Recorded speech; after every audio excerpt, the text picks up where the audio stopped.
लोकार्पणाच्या प्रतीक्षेत असलेल्या वाशी खाडी पुलाच्या मुंबई दिशेकडील पुलाच्या उद्घाटनासाठी अखेर मुहूर्त सापडलाय। मुख्यमंत्र्यांच्या हस्ते आज ऑनलाईन या खाडी पुलाचं लोकार्पण होईल। त्यामुळे आता वाशी खाडी पुलावरून मुंबईच्या दिशेने प्रवास जलद होणार आहे। सायन पनवेल मार्गावर मानखुर्द आणि नवी मुंबईला जोडण्यासाठी या खाडीवर 7 पदरी पूल आहे। हा पूल 1994 मध्ये वाहतुकीसाठी सुरू करण्यात आला होता। मात्र गेल्या काही वर्षात या रस्त्यावरील वाहतूक वाढल्यामुळे हा पूल अपुरा पडू लागला। परिणामी वाशी टोल नाका भागामध्ये वाहनांना मोठ्या वाहतूक कोंडीला सामोरं जावं लागायचं।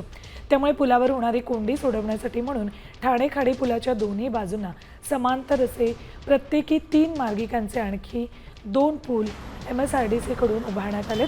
त्यातील मानखुर्द वाशीकडे जाणारा पूल ऑक्टोबरमध्ये खुला करण्यात आला होता।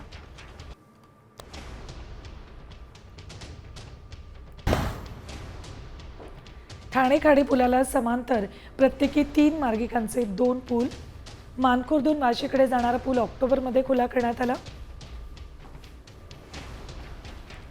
वाशी खाडी पुलाच्या दुसऱ्या बाजूचं लोकार्पण आज होतंय।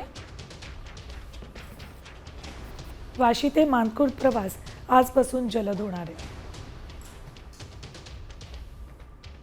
या प्रकल्पासाठी 560 कोटी रुपये खर्च येणार आहे।